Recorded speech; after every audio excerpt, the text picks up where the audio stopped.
Hi there. Thank you so Hi. much for coming in. I'm Hannah. Michelle. Nice to meet Nice you. to meet you. So, are you comfortable? Can I get you anything? Yeah, can I get a water? Yeah, no problem.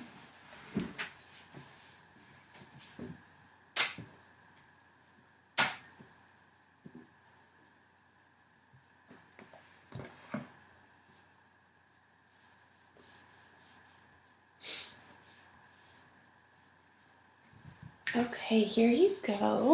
Thank you. So, before we get started, let's just kind of get some paperwork taken care of. This is my consent to treat form. So, why don't you take a look at that and get that your signature? Okay. Perfect, thank you. So, did you have an opportunity to fill out the new client packet? Yeah, I did. There you go. Perfect. Thank you for doing that. Mm-hmm. Okay. Okay. Great. So, how many times or how often do you think you'll be wanting to meet? It's important that we establish a routine and we're both on the same page at like how often we'll be meeting. What are you thinking? I'm thinking I would want to come in like once a week, mostly to kind of get into like a pattern and Okay. Start being more consistent with that. Great. Okay, so we'll take care of that. So tell me what's going on. What's bringing you in? So, my boyfriend and I are doing really great. We've been dating for quite some time now, and we're really comfortable with each other. But, like, recently I'm kind of, like, pushing him away, and Okay. I don't know why I'm doing it. He's, like, not doing anything wrong. It's mostly me. And I don't know why. I mean, there's kind of nothing that I can think, he hasn't done anything wrong, so. Okay. So it sounds like you're feeling like you're afraid of being hurt. Is that what you're saying? Yeah, and mostly I'm just like I have a lot of anxiety kind of around the situation, Okay. and during work I get like I'm really like not motivated, and I'm wondering if it's kind of related or if there's just something going on that I don't know. Okay. So yeah, so on this packet it says you're experiencing feelings of anxiety and depression, and you just don't feel motivated like you used to be. Right. Yeah. Okay. So where do you think these feelings of paranoia are coming from? He's not doing anything to make you feel that way. Where do you think that's coming from? Well, I mean, it has to be all me. Like I don't know. There must have been something that kind of affected everything. The only thing that I can think of is like my parents aren't together anymore, and that's because my dad cheated on my mom, and that was really hard on me and my mom too. I see. How long ago was that?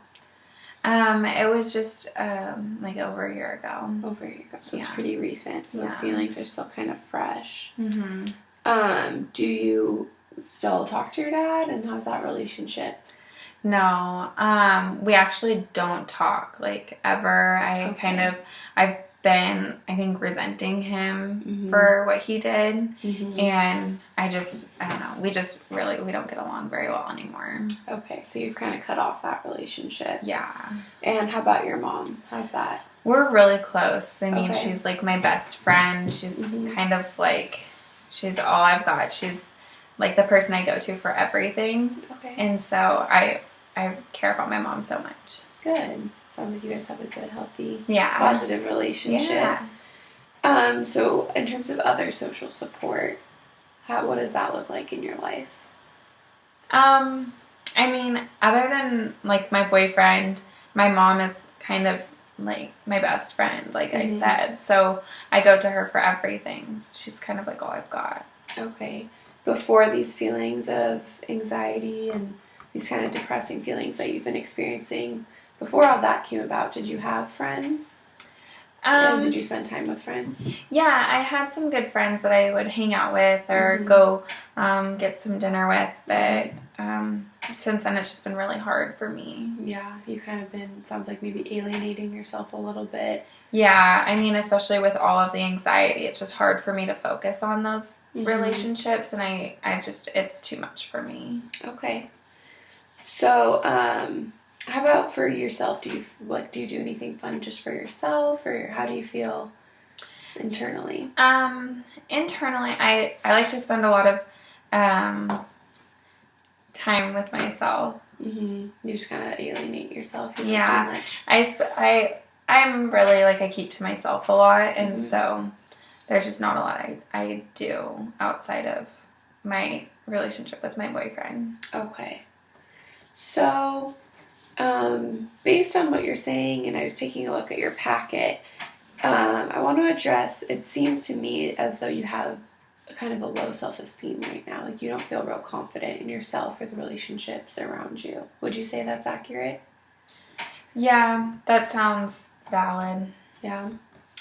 So, there's this concept called figure ground, and it's kind of where the events from past figuring are kind of constructing your way of thinking and feeling.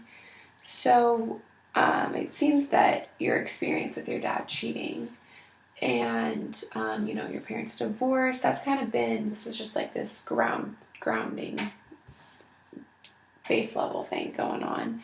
And then your need for saving yourself. So these past experiences are kind of bringing up all these emotions for you.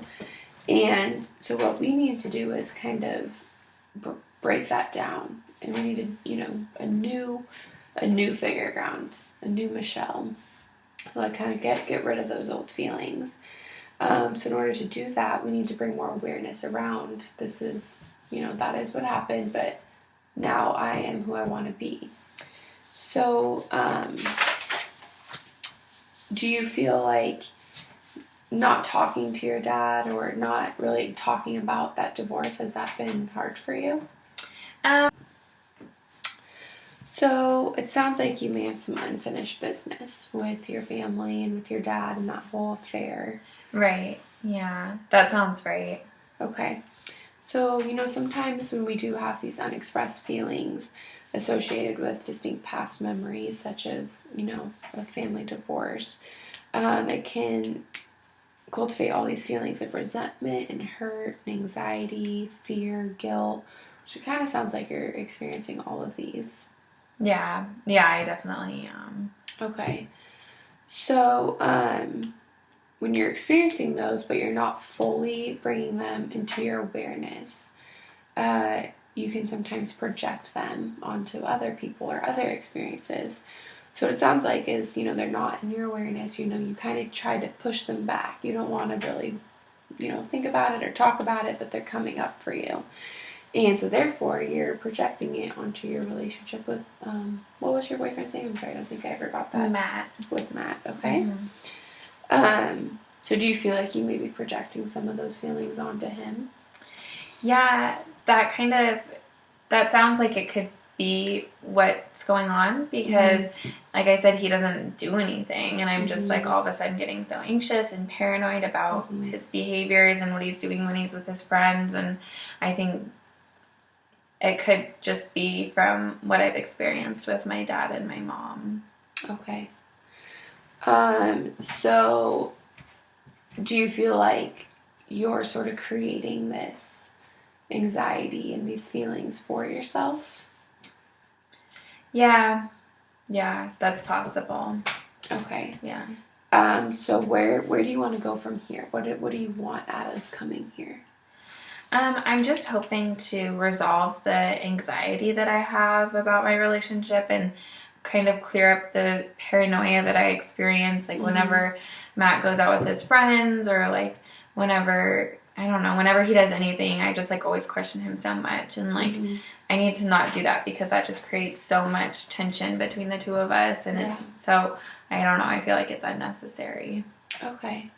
So you you're doing these things that are potentially unhealthy for your relationship, but it sounds like you're willing to work and willing to do some things to help yourself. Right, because mostly, like, Matt and I were so strong before everything happened between my mom and my dad, and we didn't have any of these problems, and then late, like, it didn't happen super suddenly, but just lately I've been feeling it more and more, and I've just been so paranoid about what he's doing or who he's with, and it's getting to a point where it's just causing so much tension and argumentation and everything between the two of us. It's not fair to either of us. Right. Have you, who do you talk to about these hard feelings? Because they are hard feelings, and when you feel paranoid and when you feel like you can't control these worry things, it takes a toll on you, and it's hard. Do you have someone that you share these feelings with? No, I don't really share them with anyone, just mostly because I don't know. I don't like putting my like problems or anything in other people's hands. I just feel like I'm not that kind of a friend. Okay. Yeah. How about with your mom? Do you share with your mom? No, I don't tell her about any of this. I don't want to tell her. Okay. Earlier you said that, you tell your mom everything and you share with her, so is there a reason you don't want to share with her about this particular issue? Well, I think it kind of just goes back to everything that we were kind of talking about with my dad, and how I don't talk to him about it, and I never talked to my mom about it either, really, just because it hurt both of us, and I didn't want to talk about, like, it's so sensitive, and right. I didn't want to talk about that, and so this is kind of the same thing. I don't want to bring it up to my mom. Okay, yeah. I mean, that's fair. It's a hard conversation. Yeah. So because you're willing to work on it, and because you're coming here and you're taking that step, you're doing what you need to do. So what I really want is for us to focus on what's happening now, what's in your reality now, and stop. It's hard to stop looking at the past, but in order to move forward for you, I think we really need to be here and now. So let's talk about your boyfriend, Matt, you said, right? So you want to be more trusting of him. And so give me an example, like what's something he does or like will be doing, going out to do, or something that you start feeling these paranoia or anxious feelings. I mean, usually, like weekly, he goes with his friends to like a bar, like a sports bar, like Buffalo Wild Wings, and they'll usually go to watch like the Thursday night football games together, just kind of like a midweek like get together, and that's fine. Like he used to always do that, but I don't know. I'm just like so anxious about it, and like I get really suspicious about what he's doing. And like I'll text him. Like kind of when he's there and like before he even leaves, I want to know like the whole breakdown of what he's doing and where he's going and who he's going to be with, how long he's going to be there. And then even when he's there, it's not better. I just worry that, maybe he's not doing what he says he's doing. And I don't know, that just he's maybe like seeing, I don't know, just like talking to other people that he shouldn't be talking to. What do you usually do when he goes out? Well, sometimes it's early, and so I'll be coming home from work, but most of the time I come home from work and I kind of just sit at home and I'll try to make dinner or put something on, but I'm just like home. Here's home. Yeah. Okay. So let's do some rehearsing. So let's say this week, so today's Tuesday. So you said on Thursday nights he usually goes out to watch the football game. So let's say, in a couple of days he comes out and he's going to go to this game. And he comes in and he says, Michelle, I'm going to leave in 20 minutes to go meet the guys. What are some healthy ways to respond? What are some things you think you'd like to say, but that just don't come out usually? Well, I really like to know what he's doing, but I'm afraid that like usually when the way I say it, it's like really overbearing, and it kind of just sounds like I'm like nagging him or trying to get too many details. Right. So Right, I understand that. So maybe we could try, let's see, I don't know, we could try, okay, like, where are you guys going tonight? And, like, starting it off that way. And if he responds with Buffalo Wild Wings, what would be a response you could give to that? I could be like, oh, that's great. Are you just seeing the usual guys, or? Yeah, that makes it much more confrontational, but more just like conversational, I guess. And if he were to respond with, yeah, just the usual crew, we're gonna go watch the Seahawk game. Do you think you could say something like, oh, that sounds really fun, I hope you have a good time, text me the score at halftime or something? So that way you so you could do that and still get that checking in, but without sounding, like you're nagging him or being overbearing, but just being like a curious, fun girlfriend, Yeah. Do you think you doing something that night might help with sort of distracting you, or doing something fun for yourself? Yeah. To keep your mind off wondering what if. Yeah, I mean, I've thought about doing a couple things. Like, there's a new yoga studio in town, and there's a class that I could take that's, like, right after work. And one of my coworkers said that she would maybe want to go with me. So that could be an option. That sounds great. I feel like if, you gave him the space to do some things and you weren't doing the behaviors that you have been doing towards him, and then you do something for yourself, it might really help to take away some of that paranoia feelings.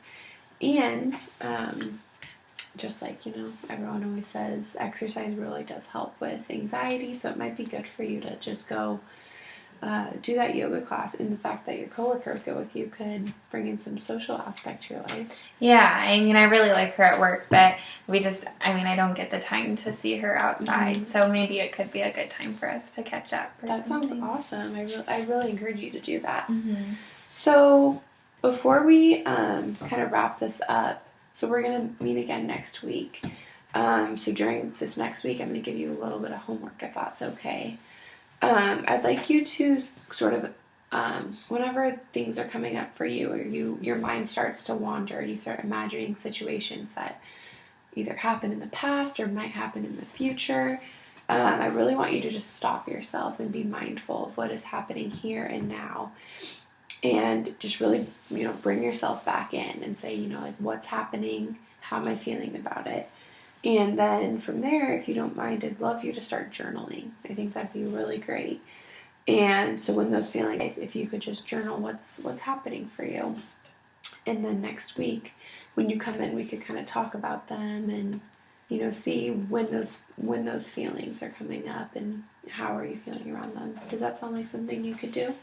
Yeah, it sounds like that's something that I can kind of try to get in the habit of doing whenever I feel like I'm getting like paranoid or anxious of myself.